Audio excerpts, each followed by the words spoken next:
Hey everyone. You know how sometimes you just get curious about something and have to learn more? Well, that's how we're feeling about data communication. Yeah, it's everywhere. We're practically swimming in data every day. That's right. So we're going deep into the world of data communication, from smoke signals to Wi-Fi, the whole shebang. Should be a fascinating journey. We've got textbooks, technical documents, even historical accounts ready to untangle this whole data communication thing. Cool. So, first things first. What exactly are we talking about when we say data communication? At its core, data communication is simply the electronic transfer of information between two or more points. Okay, so basically it's like sending a digital message. Exactly. And just like messages can be written or spoken, data comes in different forms, analog and digital. Analog versus digital, I hear those terms all the time. Analog data is continuous. Think of a sound wave or a smoothly curving line. Digital data is discrete, divided into separate units, like the ones and zeros that computers use. So analog is like a flowing river, and digital is like stepping stones. Perfect analogy. And here's where it gets interesting. You can transmit both analog and digital data using either analog or digital signals. Wait, so you can send digital data using an analog signal? Yep. Think of your phone. Your voice, which is analog data, is converted into digital signals to travel over the phone network. Oh yeah, that's right. Modems and codecs are the heroes here, handling the conversion between analog and digital signals. Modems, those bring back memories. The screech of dial-up internet. But even back then, analog and digital signals were working together. Absolutely. It's a testament to the versatility of data communication. But just like a phone call can have static or drop, signals can face challenges during transmission. So it's not always a smooth journey for data. Right. These challenges are called transmission impairments. Right. One big one is noise, any unwanted energy that interferes with the signal. I get that. Trying to have a conversation in a noisy place can be tough. What causes noise in data communication? Well, you have thermal noise, which is caused by the random movement of electrons in electronic components. Wow, so even at a tiny level, there's this inherent noise that can affect signals. Right. Then you've got intermodulation noise happening when different frequencies mix and create unwanted signals. Like a messy digital cocktail party. So how do engineers deal with this noisy signal situation? They've got some tricks. Amplification is one, boosting the signal's strength to overcome attenuation. Attenuation, isn't that when a signal weakens as it travels a long distance? Exactly. The further a signal travels, the weaker it gets. Amplification helps compensate for that. It's like giving those signals a little energy boost. Yeah. What else do engineers use? Filtering is another important one. Filtering removes unwanted frequencies from the signal, reducing the impact of noise.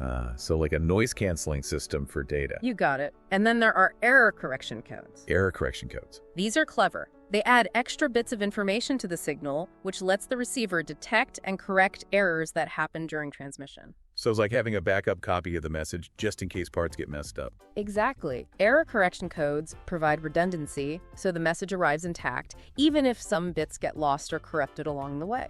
Like a safety net for data communication. Now, let's shift gears to speed. Everyone wants fast downloads and smooth video calls. Right. Who wants to wait around for things to load? So Yeah. Is that where bandwidth comes in? Exactly. Bandwidth is the range of frequencies that a transmission medium can handle.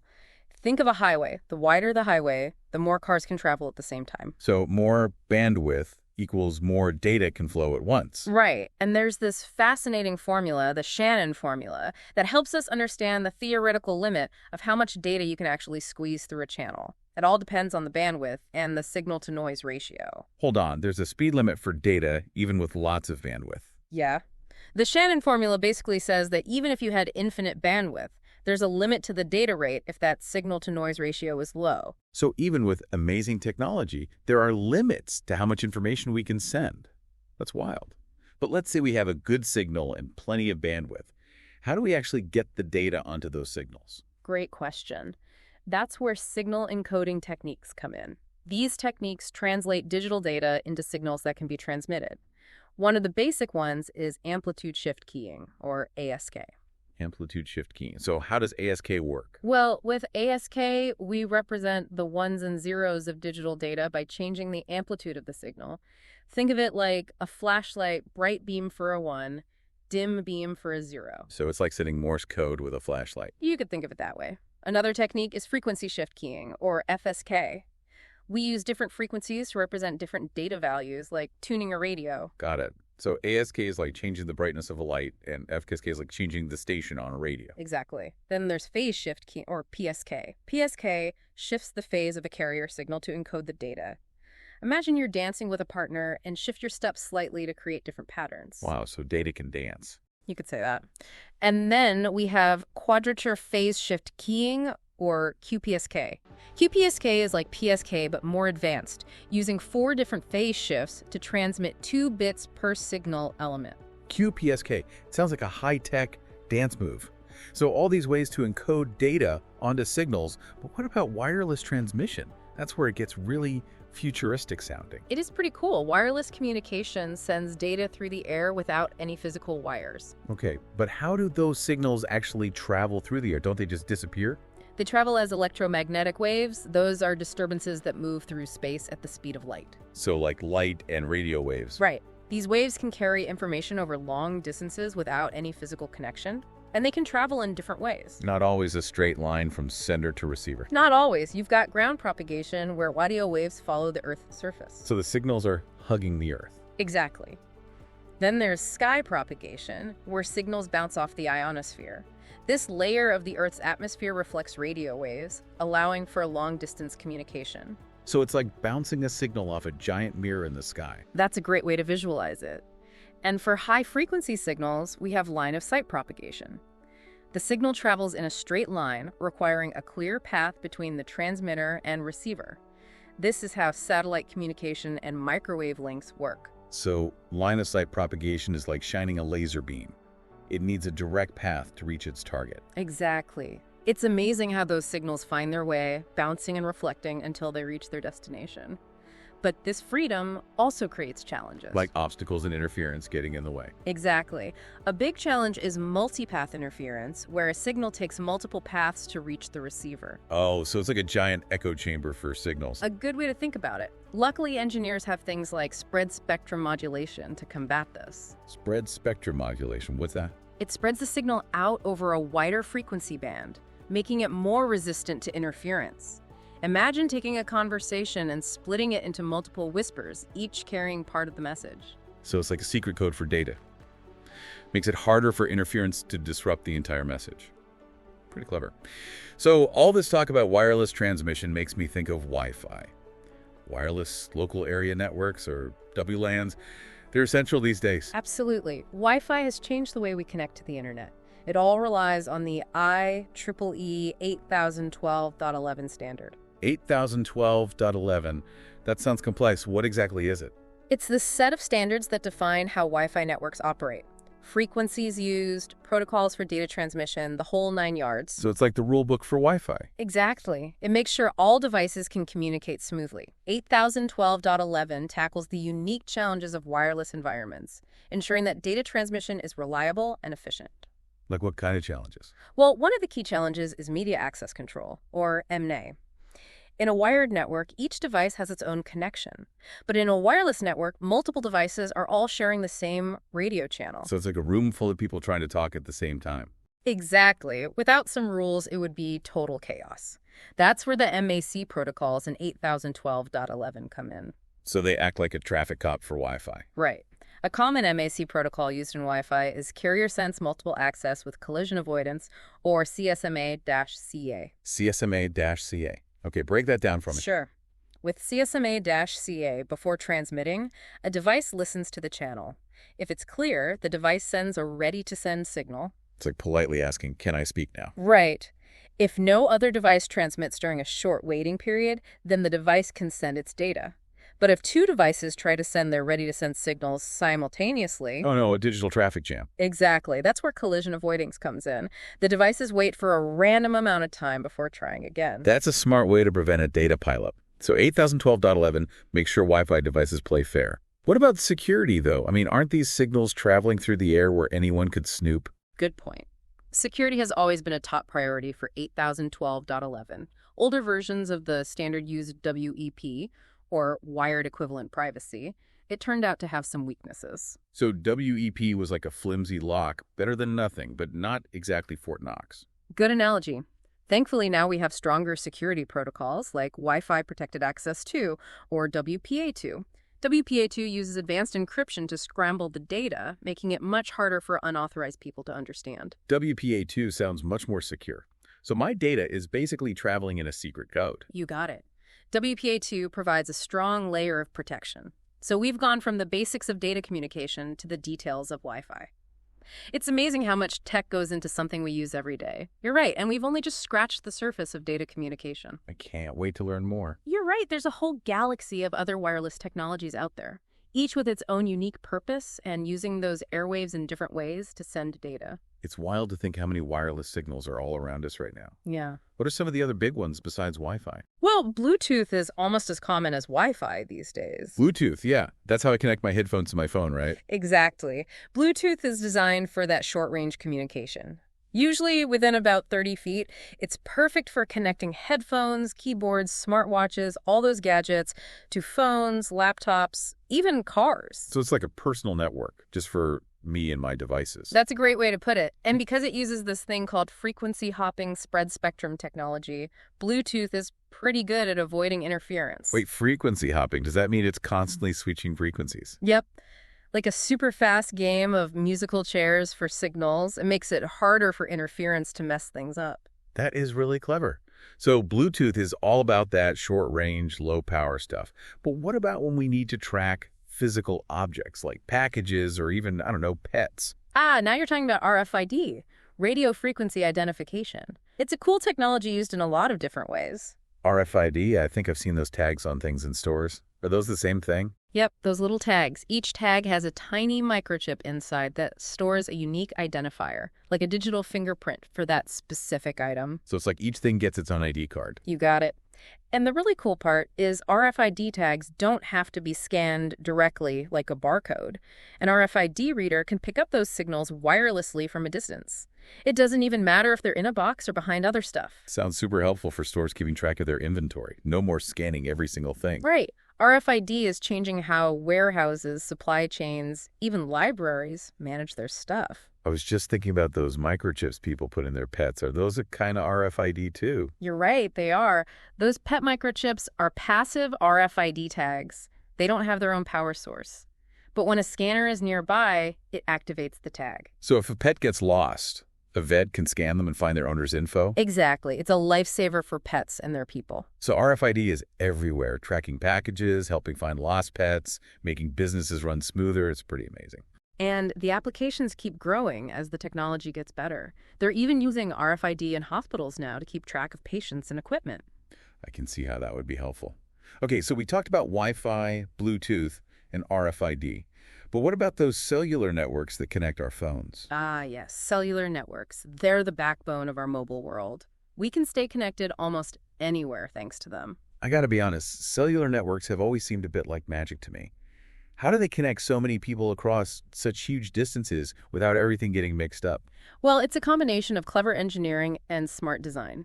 Cellular networks work by dividing a geographical area into cells. Each cell has its own base station. Cells. Like a giant honeycomb covering the Earth. Perfect analogy. Each cell is its own little wireless network. When you make a call or use the internet on your phone, your device talks to the nearest base station. That station then relays the signal through the larger network. Okay, that makes sense.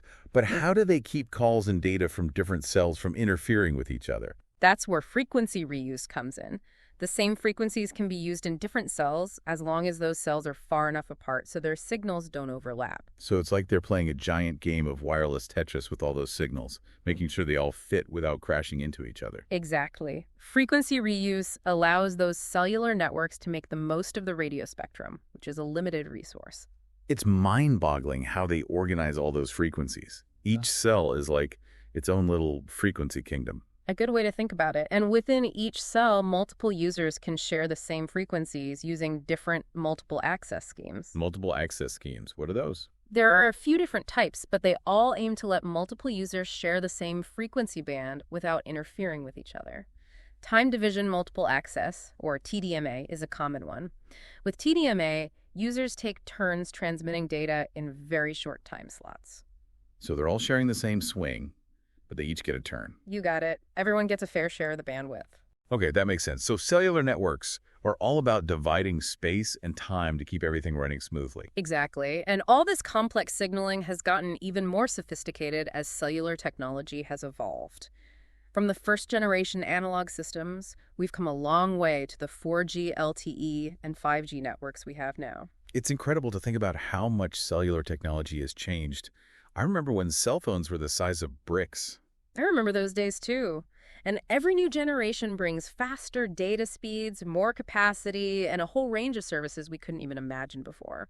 It's amazing how we've gone from simple phone calls to streaming high-definition videos on our phones.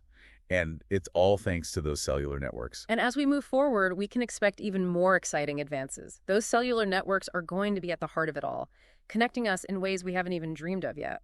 It really makes you wonder what's next. Okay, so we've explored Wi-Fi, delved into the world of Bluetooth and RFID, and even untangled the mysteries of cellular networks. So many wireless signals surrounding us all the time. But something tells me there's more to the story of data communication. You're right, we've only just scratched the surface. There's another layer we need to explore. Imagine you have a letter you want to send. You write it, you address it, you stick it in the mailbox. But how does it actually get from your mailbox to the person you're sending it to? Wow, I guess I never thought about it. It just magically appears. Not magic, but there's definitely a whole system involved. Sorting, routing, delivery, all guided by rules and protocols. And it's the same in the digital world. We need a way to make sure those data packets, they're like digital letters, get from their starting point to their destination without getting lost or jumbled along the way. So it's not just about sending the signal. There's this whole system managing how the data flows. Exactly. And that system is built on protocols. Think of them like the rules of the road for the internet. They make sure everything runs smoothly. Protocols, so they're like the traffic laws of the internet, making sure those data packets don't crash into each other. That's a great analogy.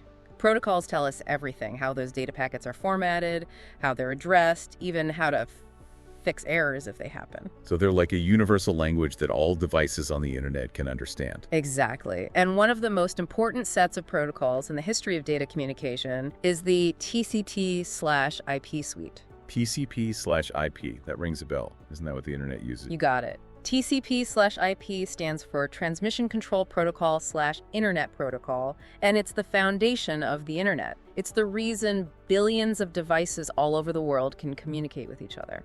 Wow, TCP/IP is kind of a big deal, but it sounds so technical. How does it actually work? Well, the brilliance of TCP/IP is its layered approach. It breaks down the whole data communication process into smaller, more manageable parts. Each part is handled by a specific layer, like an assembly line where each station has its own job. Okay, so dividing things into layers makes it more efficient. So what are these layers and what do they each do? At the top, we have the application layer. This is where all those programs we use every day, live web browsers, email clients, file transfer programs, all that. So this is where we humans actually interact with the network. Exactly. It's like the front door to the internet. And below the application layer. That's where we find the transport layer. This layer ensures that data is delivered reliably and efficiently between applications on different computers or hosts. So the transport layer is like the mail carrier of the internet. It makes sure our digital letters get delivered to the right place. Perfect analogy. It takes care of a lot of behind-the-scenes work so the applications don't have to worry about it. Okay, so the application layer is where we interact, and the transport layer is like the delivery service. What about the rest? Below the transport layer, we have the network layer. This layer handles routing data packets across different networks. It's like the GPS for data, figuring out the best path from point A to point B. So the network layer is the map of the internet, guiding those data packets through the digital world. You got it. The network layer is where different types of networks connect, making it possible for data to travel seamlessly between them. That's amazing. All those different networks all linked together. It really is a web, isn't it? And below the network layer is the data link layer. Okay, data link layer. What's its job? It's all about communication between devices on the same network, making sure those data packets are formatted correctly, addressed to the right place, and delivered within that local network, like your Wi-Fi network at home or the network at your office. So it's like the local traffic cop, keeping things running smoothly within a specific network. That's it. It makes sure everything stays organized and no data gets lost. And finally, we reach the bottom of the stack, the physical layer. Physical layer, that sounds like it's getting down to the nitty-gritty of the hardware involved in data transmission. You're right. The physical layer is all about actually transmitting the data over a physical medium. That could be copper wires, fiber optic cables, radio waves, even pulses of light. So this is where the digital world meets the real physical world. You got it. The physical layer takes care of the electrical and mechanical details of sending those signals. It's the bridge between the world of bits and bytes and the world of actual signals flying through the air or traveling down a cable. Wow, TCP/IP is a truly amazing system. It's like an orchestra of interconnected layers, each playing a crucial part in making the internet work. And just like an orchestra conductor brings all the instruments together to create beautiful music, the TCP/IP suite orchestrates the smooth flow of data across billions of devices all around the globe. It's really a remarkable feat of engineering. And to think all of this makes the internet, something we use every single day, possible. It's easy to take for granted, but it's really quite incredible. It really is. And what's even more incredible is that TCP/IP has been able to keep up with the phenomenal growth of the internet. It's a testament to how well it was designed. So it's not just a set of rules written in stone. It can adapt and change as the internet grows. Exactly. TCP/IP has been extended and tweaked over the years to accommodate new technologies and applications, but those core principles are still as solid today as they were when it was first created. So TCP/IP is like a classic car that's been carefully maintained and upgraded over the years. It's still got that classic look, but it's got all the modern features under the hood. That's a great analogy. And just like a classic car, TCP/IP is proof that good design and solid engineering can stand the test of time. It's a system that was built to last, and it's done a remarkable job of keeping the internet running smoothly for decades. It's amazing how TCP/IP has managed to keep up with the internet. It's constantly growing and changing. It really has. TCP/IP is incredibly resilient. It's been adapted over time to support new technologies, but the core ideas are still as relevant as ever. Like a classic car that's been restored and upgraded, it still has that vintage charm, but with all the modern tech. Exactly. And So it's like ultra-secure data transmission. exactly. It could mean unbreakable encryption, which would be huge for things like banking, government secrets, and healthcare. That would be a game changer for security. It really could. And beyond just security, quantum communication could also let us send data much faster than we can now. Faster than the speed of light. Well, not quite. Nothing's faster than light. But with quantum communication, we could send data instantaneously, no matter how far apart things are. Imagine sending data from here to Mars in real time. Wow. That would be incredible. What would that mean for things like space exploration or global communication? The possibilities are endless. Quantum communication is still in its early stages, but it's definitely something to keep an eye on. It sounds like data communication is on the verge of another revolution. It's exciting to think about. I'm still trying to process everything we've covered in this deep dive, though. From the basics of data transmission to all these complex network protocols, and now quantum communication. It's been quite the journey. We've explored that invisible world of signals, learned how data is encoded and sent, and seen the systems that make global communication possible. I definitely have a new appreciation for the technology we use every day. It's easy to forget how much ingenuity and complexity is behind every email, every website, every video call. It's true. We often take these things for granted, but the best part is this is really just the beginning. Data communication is constantly evolving, with new technologies and innovations appearing all the time. Well, I'm excited to see what the future holds. This deep dive has made me even more curious. And that's the beauty of learning. The more we learn, the more we realize how much more there is to explore. That's a great point. So to all our listeners, keep that curiosity alive. Keep exploring and asking questions and learning. The world of data communication is vast and fascinating. There's always something new to discover. And until next time, happy data diving.